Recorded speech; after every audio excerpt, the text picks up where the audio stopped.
welcome everyone to the TRIAX Performance podcast, the inaugural TRIAX podcast here. We're very excited to bring it to you. It's been a long time coming. Thank you for tuning in. My name is Rob Dells and I form 1/3 of the TRIAX Performance team. You can find me on Twitter at Dells Roberts, and I'm joined by the two far more important members of the trio. We've got Sean JESSIMAN. Welcome to you, Sean. G'day, Rob. And the man who started it all, Damon BEDNARSKI. G'day, Damo. How are you, mate? Yeah, good, Rob. And yourself? Yeah, pretty good, mate. Pretty good. Just want to give us your Twitter handle there, boys, just in case someone wants to reach out to you. You got Damo. What's your Twitter handle there, mate? At Damon BEDNARSKI. Get Rob to spell that one out for you. Yeah, had a bit of trouble with that one over the journey. And Sean, what's yours, mate? You can find me at S_JESSIMAN, or as well, if you want to follow me on Insta, SJESSIMAN_SC. So firstly, I thought we'd like to start off the first podcast episode just going through who we are and what we're about, because we've been posting a lot of content out there lately, and some people might not be sure of what we're doing or what our end game is here. So we thought we'd take the opportunity to get our voices out there and our faces on the screen to sort of introduce ourselves and what we want to accomplish going forward. So firstly, we wanted to start off by just giving a quick introduction of ourselves and who we are and our different backgrounds and experiences we've had along our own personal journeys and how we've sort of come together to produce the TRIAX brand. So we might hand it over to Damo first, because Damo is actually the man who created this all and is the brainchild of this performance brand. So Damo, if you want to give us a little bit of a rundown as to who you are and what you've done in the past. Yeah, thanks, Rob. All right, so where did it all start? It started back at Deakin Uni. We all did our undergrad together, Bachelors of Exercise and Sports Science. It was a very seedy, hungover morning for me the first time I met Sean and Rob.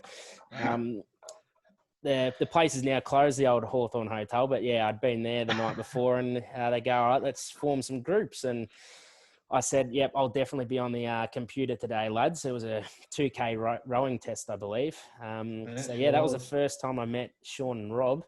It must have been a good first impression from me, that's for sure. Probably a bit green in the face there the first time we met. But yeah, so we all met at Deakin, did our undergrad together.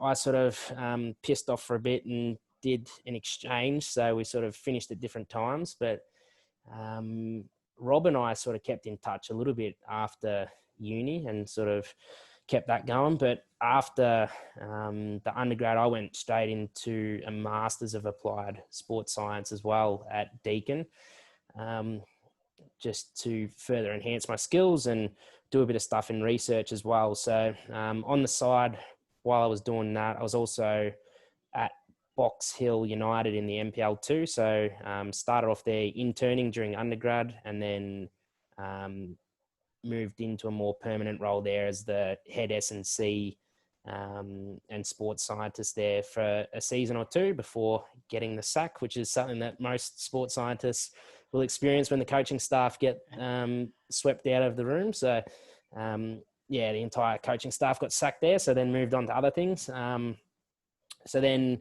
after my Masters, which I did a bit of fast bowling research in, I ended up at Cricket Victoria doing an internship there, strength and conditioning primarily, but also having done some research on fast bowling workloads also helped out with that with the men's squad. And then once you get your foot in the door, I sort of was around a little bit and moved into an interim role as the Pathways S&C coach at Cricket Victoria for a couple of months. And then that didn't continue into anything else after that, but I sort of have been around the traps still a bit at Cricket Victoria doing some stuff. And then after that moved into an S&C role in the VAFA with old Geelong. So was doing that until COVID obviously interrupted that. And as well on the side, this is probably where Sean came back into things post undergrad uni. We're actually running the athletic wellbeing program at Mount Scopus, which is a private school in Melbourne. I started off doing that myself and then was looking for a bit of extra help because the program was expanding a little bit. So I sort of reached out into my network to see who was out and about, and that's where we bumped back into Sean. So Shawnee started working with me at Mount Scopus, which was a good bit of fun. And then again, obviously because COVID's hit, we sort of were out a bit of work. So I guess if we go into the introduction of where TRIAX came from, that was probably because of COVID. There wasn't a whole heap going on, and I guess as a lot of S&C coaches and sports scientists come to realize, you probably need to make yourself a little bit more indispensable and have multiple avenues of income.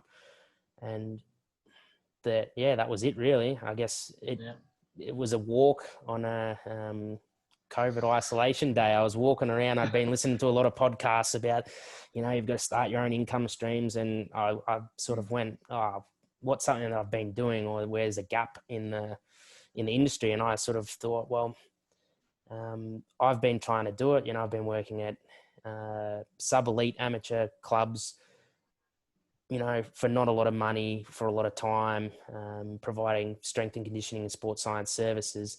It's clearly popular, but where do we find that anchor point after COVID? And so the idea sort of come to me that perhaps rather than me going into a club and doing it 3 nights a week, match days, and spending a lot of time doing that and providing the service, how about we as sports scientists or strength and conditioning coaches go into a club and work more as a consultant? So we actually go and educate the coaches, the staff there, and provide the same input. So we can give them programs, we can help them run sessions, but rather than us having to be there all the time for not a lot of money, and the clubs obviously can't afford to pay us more, we give them the resources, but also then the skills to utilize that themselves. And then we can be there as a resource.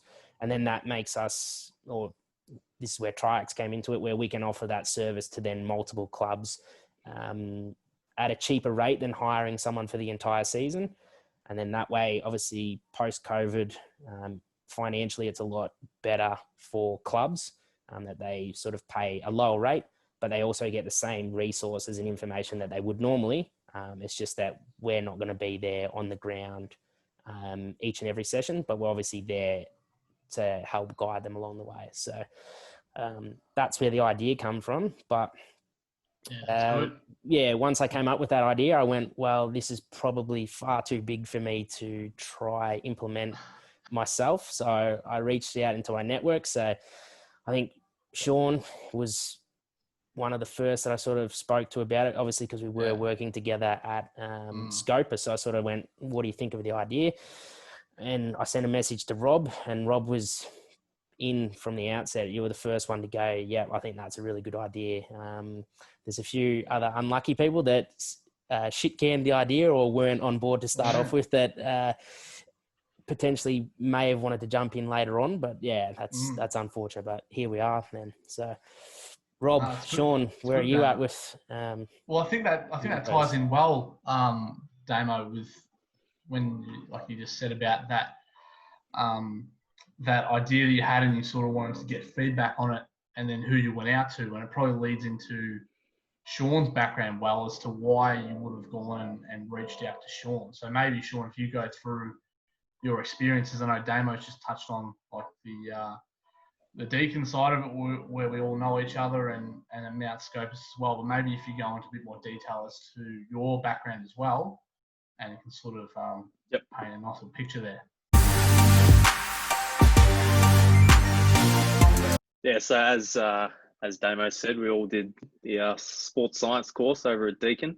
And while I was doing that degree, part of our work experience that we had to do, I did with Richmond's AFL side. A lot of that was GPS analysis and data analysis, just helping out, running all that for the sports science team for training sessions.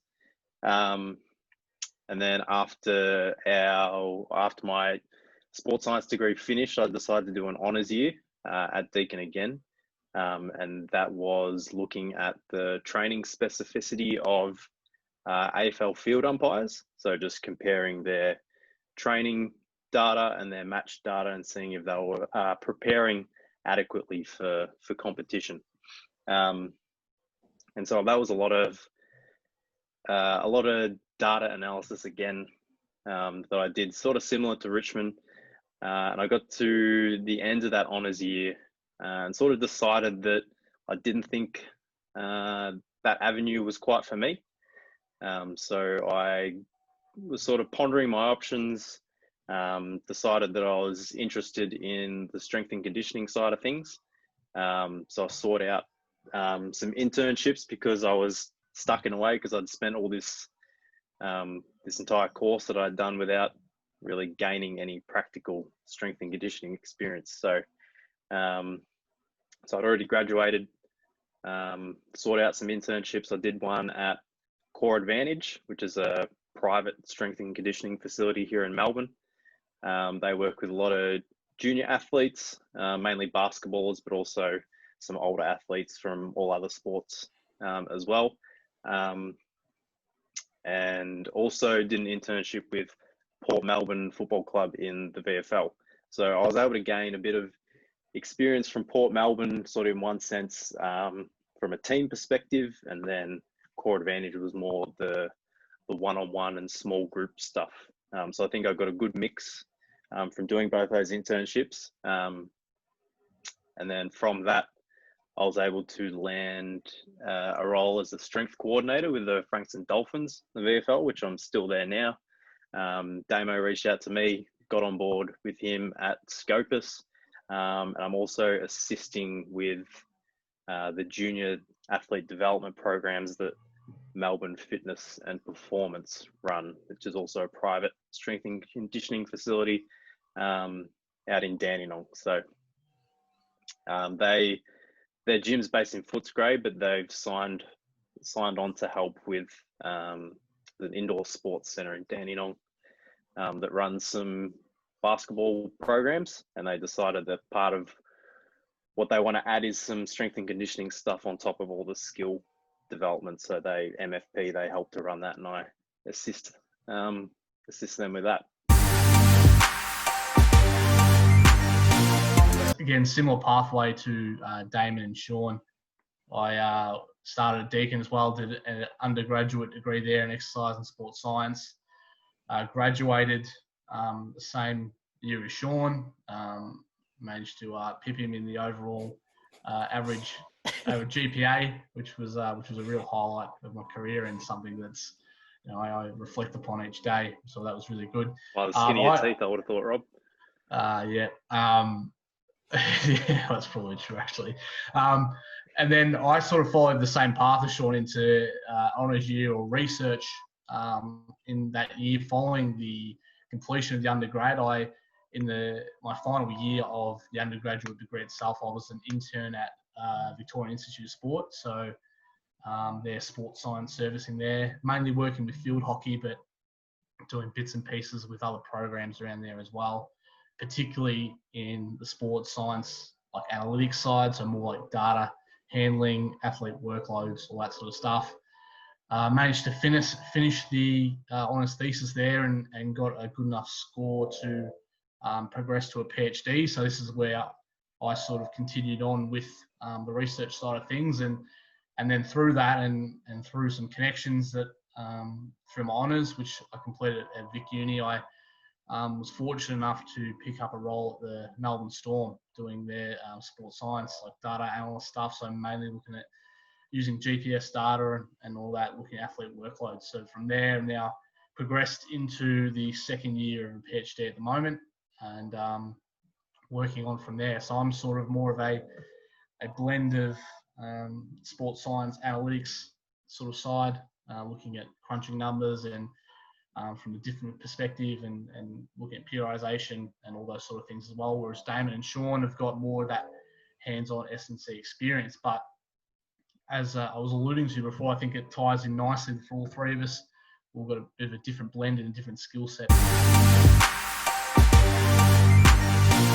Maybe if we can go back to the reason why we're all starting this and what we want to do, Damo, if you want to sort of talk through, well, TRIAX, sorry, what are we doing? Like, what do we actually want to achieve out of this, and how do we want to help people, and most importantly, how are we going to do that? So if you can sort of touch on maybe those couple of points there, and Sean can have some commentary into that as well, and really try and spell out for the people who are listening and our followers and all that, why we're doing what we're doing.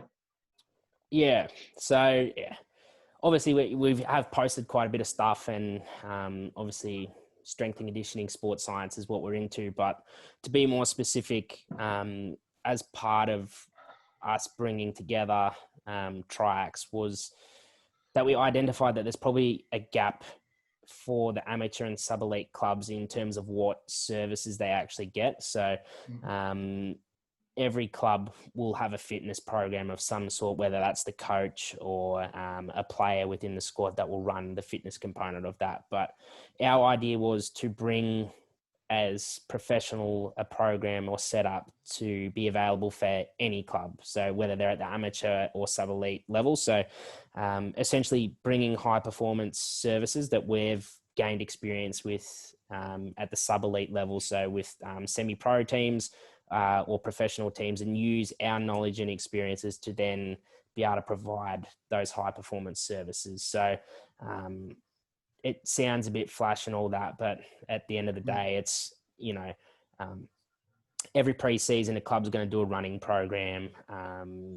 Depending on what sport it is, athletes are probably going to do some gym at home or outside of training, or at their club if they've got the facilities. So the idea for us is to actually provide evidence-based programs that are based on our experiences and the current research that's out there, and I guess present that in a way that is usable for people at the amateur and sub-elite level that aren't familiar with that or haven't done that before. So that comes into it. So the idea for us is that we're essentially creating programs for clubs, so that would involve a pre-season, in-season setup. So most clubs may only want it for the pre-season. So our idea is that we've developed some template running sessions. So that'll include your aerobic sort of stuff. So your longer runs.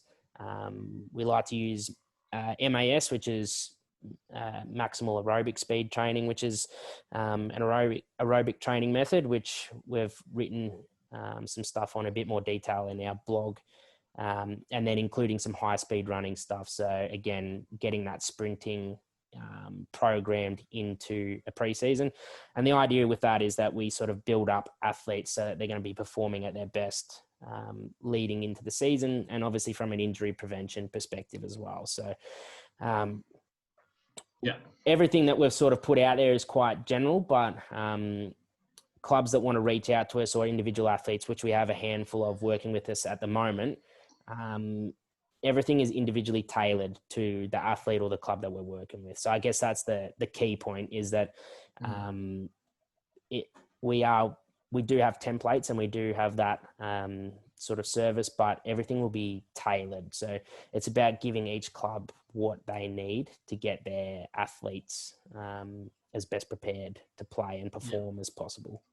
Yeah, absolutely. I think one of the aspects we need to touch on as well is the influence of the coronavirus pandemic and how that has stimulated the program that we've got going at the moment, and how we want to incorporate that into the sub-elite teams, particularly around Melbourne, and the impetus for doing that. So we know that, let's be honest, clubs aren't going to have a lot of money now. Like, they've effectively lost the whole season and a lot of revenue surrounding that. So from that other aspect, we looked at it and we thought, well, clubs don't want to spend, $5,000 for a strength and conditioning coach for a whole season now, or for a whole preseason, or whatever it may be. They're not going to have that money at all, and they're not going to look to do that. So we then went back, and this was sort of, I know it was on the drawing board early, that, well, maybe if we can look at more, instead of being that hands-on, we can sort of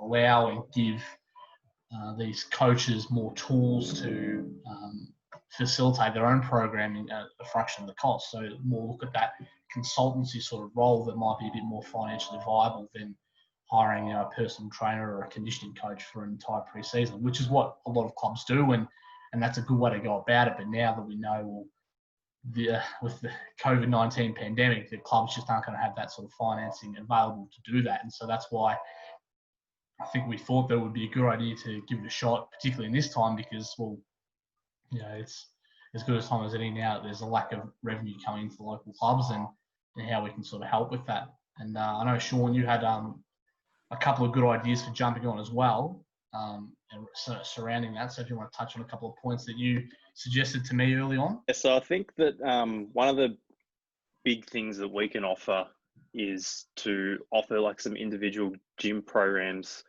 that we provide online. I don't think that having a personal trainer standing next to you doing your session every single week is feasible, just mainly to start off by the money it costs, as well as it just gets a bit of a pain in the ass when you've got someone standing over your shoulder watching what you're doing the whole time. So I think that's one thing that we can do, or we can offer, that sets us apart in a way, because it just gives you the freedom to, and also the independence to do the sessions when you want. And you can sort of experiment with things and tinker things, and it gives you a better understanding of why you're doing the program and what works, rather than having someone spoon feed it to you the whole time, which I think does certainly help in the long run.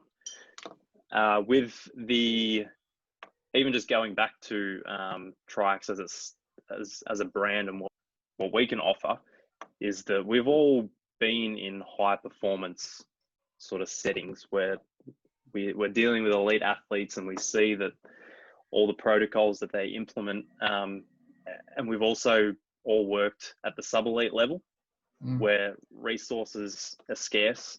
You don't have the same time commitment, you're not full-time athletes, and we can see what works and what wouldn't work, and we can tell you what's worth time investing into, what's not worth investing into. I think that a lot of sub-elite clubs or local level clubs, they think that, oh, we don't have the resources to do what the big dogs do, but 80% of what gets all results is the real simple stuff. It's a scary term, isn't it? That. It's a scary term when you use high performance at the local level. Yeah, that's a great point, Damon. And what I think it's good, a great couple of points what Sean said is that we, having been in both environments, you have a greater appreciation of what actually works at a high performance sport and at the sub-elite level as well. Like, that the technologies that are available at the high performance level, you don't necessarily need at the sub-elite level anyway. Like, there's a couple of good things, and I'm a strong advocate for GPS, but like as you guys would well know, that things you need grassroots are nothing. Like, they're not what you actually think you need, judging from a high performance criteria. Yeah, I think that's one thing too. Like, with GPS is fantastic, but in my experiences, I've only ever had the luxury of having them, in a couple of roles. And if it is, it's quite limited. So if you can't apply it to everyone, then you can always resort back to the basic methods. You can track and monitor things pretty easily. All you really need is like a spinning wheel and some cones, and you can track exactly how far people are running in your high speed drills, which is similar to what Rob's going to get off a GPS. Obviously there's a bit more of legwork to it, but yeah, I think that's one thing, is that we can still provide the same outcomes and services as Sean said, without all of the resources, all of the flashy stuff. At the end of the day, it does come down to the basics. Yeah, absolutely. I think that's just a great point. It just emphasizes that point of difference, really, doesn't it? Maybe if you can sort of give a timeline, Damo, as to when we first started to now, and sort of the processes that have gone involved into that before we wrap up. June this year was roughly, maybe a little bit earlier, when things sort of started to come together in terms of putting the idea there. Obviously, we had the big picture idea of where we probably are at now, but geez, there was a lot of steps along the way that we probably didn't anticipate that we would need to work through. Yeah, well, that's it. Because I remember, mate, when you first initially messaged me about it, I remember hitting up Sean and saying, Sean, you need to get on this, mate. I reckon this might be something. Because like you said, mate, I was in straight away because I'm like, yeah, this ticks all the boxes and go from there. But I still remember that initial document you sent me, Damon, and then that feels like it. Like 6 months ago now. I looked at it the other day and I'm thinking, geez, that's like, even how we started off with just everything was in Word and Excel. And I mean, yeah, I didn't expect to become an expert on Canva or Wix or anything like that. Like we have. I guess that's one thing too, is that people have pointed out, they go, oh, you know, like, who are you paying to do this sort of stuff? But that's one thing. Everything that we've put up or produced, other than the logo, which took ages as well, has been self-made. So it is amazing what you can do with technology and stuff these days to get your brand out there. Yeah, well, that is a good point, because I had a lot of people that sort of asked, "Oh, who made your website?" Like a couple of my housemates, like, who made your website? You? Yeah. And I was you would have been happy with that too, wouldn't you? There's actually many who inside that. Yeah, funnily enough. But yeah, it's amazing what happens. Like now we're making podcasts or doing this sort of stuff, and you know, on Wix and Canva and all that. It's absolutely ridiculous how quick and how fast it sort of develops. All thanks to put a whole website content together, blog, but it took us about 3-4 weeks just to get a name. I'm pretty sure, didn't it? Yeah, well, that was it, wasn't it? Couldn't get a name, couldn't get a logo, and that was that was it. Like, kept having deadlines. Like, we have to make a name by this time, have to have a logo by this time, and it just never happened. That's probably we'd come up with a good name as well, and it'd be taken already. Yeah, true, actually. Or we'd have to pay $5,000 for the domain name. That's one thing to finish on, I think. Like, how did we actually get the name? That's something that gets a few questions. This was another brainchild of mine, actually. This part was that I think I was looking at some GPS specs one day, I was having a look at the GPS or something for work, and it just came to me because there was 3 of us, and so in GPS you've got the old triaxial accelerometer, and so I just said, stuff for TRIAX, because I think we were getting a bit frustrated, like we couldn't think of a name and all this sort of stuff, and this and that. We're going to go with anything by the end of it. And it just went from there. It was DRS, wasn't it, originally? It's the TRS. That's it. Yeah, it's DRS. Yeah, the Damon, Rob, and Sean. Yeah, let's rock and roll that. Yeah. So it's been a journey up until this point. That's for sure. Maybe if we finish off, we will be doing a few more podcasts to come. So we've got a couple of different things. We might do some topical stuff as well, looking at some different aspects that we want to talk about. May even have a couple of special guests along the way, hopefully, see if we can pull a few strings there and grab a couple of people, but really want to provide a nice sort of informative space and get people out there and recognising our voices and our faces as well. So yeah, I think if anyone's interested in a particular topic, they can leave a comment or send us an email or something like that, and we can look into it for them. Absolutely. So I think, so we'll try and come out with these sort of once a week or once a fortnight and have some good quality content there, because we want to provide value at the end of the day. We want to make sure that all the people that sort of follow us get something out of it and find the information useful. So maybe if we can sort of go into how people can find us. Sean, how do people find us if they want to get in contact with us, mate? Well, social media is probably the easiest option for most people. We're all on Facebook, Instagram, Twitter. Other than that, you can check out our website, TRIAXperformance.com. We've got a pretty fancy blog on there with lots of good quality articles if you want to have a look at them. Otherwise, social media is probably the easiest way to get to us. So at TRIAX Performance for most of that, and then the email is at admin at TRIAXperformance.com. So you can find us on there, but I think that might do us. So for episode 1, thanks very much, and thanks for tuning in.